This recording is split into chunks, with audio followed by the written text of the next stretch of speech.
We are not bringing any sort of remote resource from our file system or from a remote server like the Google's domain or the Google server.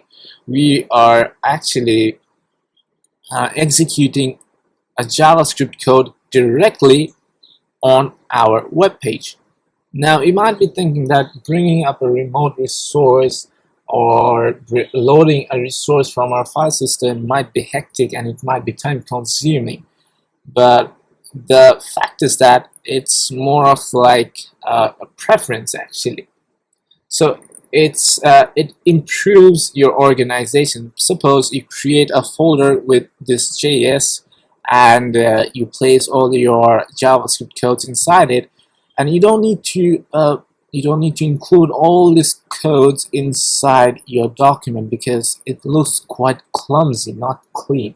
So to produce cleaner codes and to make them understandable to your team members or to other programmers, you need to organize your code into folders, and you need to make it look a lot cleaner. So so this script element is printing out or executing an inline JavaScript code. So these are all external JavaScript code. This is an inline JavaScript code, and then it also encounters something like JS plugins, which means it needs to look into the JS folder, which is at the same level as this index.html, and it's going to it needs to load up the two JavaScript files, which are known as plugins.js, and the other one is main.js. And at the very bottom, we have a JavaScript code that is directly included, or which is directly defined inside the script elements. The main difference is that the browser will first execute this code, then it will come to this body part and execute all these body elements. At the end of the execution of the body elements, which means at the end of printing your HTML layouts, at the end of printing your contents like hello world, this is a content, and this provides an HTML layout, the paragraph tag. So at the end of printing all this, it's going to print out these script elements. So just before ending the execution of your web page, it's going to look at the scripts and execute all their codes. So sometimes the advantage can be that if you want your page elements and contents to load faster, and if you want your user to receive the response for your content as quickly as possible, and then you want to deal with all the execution of the scripts at the end, because at the beginning it might halt or it might stop the page from loading, because the browser will need to load the JavaScript files or the JavaScript codes at the very beginning if it's placed inside the head section. So that will stop the execution of the body part. Now the body part contains all the contents and the layout, as I've already told you. When when it stops execution for a moment and it's continuing with the execution of the JavaScript file, your user is not going to see, or your user is not going to receive any sort of content, which means he won't be able to see this line. So it might be quite frustrating for him. So in order to eradicate that, you can actually place that script element at the end of the body section. It will help in a way that the browser first will execute all your style sheets, then it will come to this body section and print out all this contents on the web browser. Then it will produce all the codes that are needed for the JavaScript execution. So it happens as if like it's the execution for the JavaScript codes are occurring at the behind the scenes. So your user will receive the page faster than the usual if you place your script elements at the bottom of the body section. But there is another way. You can make your JavaScript codes asynchronous. We'll be talking about that when we start discussing about JavaScript. So now let's create our first HTML document. So first we'll be starting by declaring the doc type. Okay. So let's create a very simple layout, and I'll start discussing about the other important aspects when we create this document. So as the first thing you must remember, you need to declare the version for this HTML document. The doc type declaration will actually define the version for you. You just need to include that at the beginning. Then to start putting all the layouts inside your HTML document, you need to use the HTML tag or this HTML element, and this every element must be contained inside this angle brackets.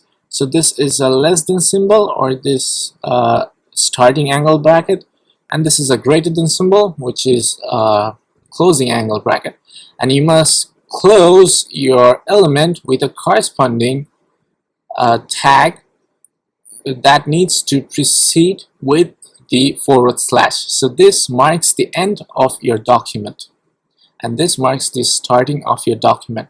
Now we need to have a head section.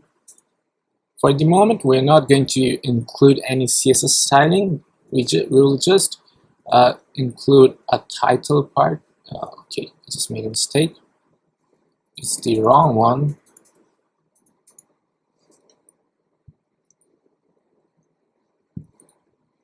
Okay, so let's write a title like a test page. Okay, and let's create the body section right now. So remember that this HTML will have a corresponding pair ending tag, and likewise this title, the head, and the body elements will also have a corresponding ending tag. So this is known as an element. Also, it's also known as a tag in HTML terminology. So you don't need to remember or memorize all these terms. You just need to understand how this entire document is structured. So let's create a paragraph first. So let's create, this is a test page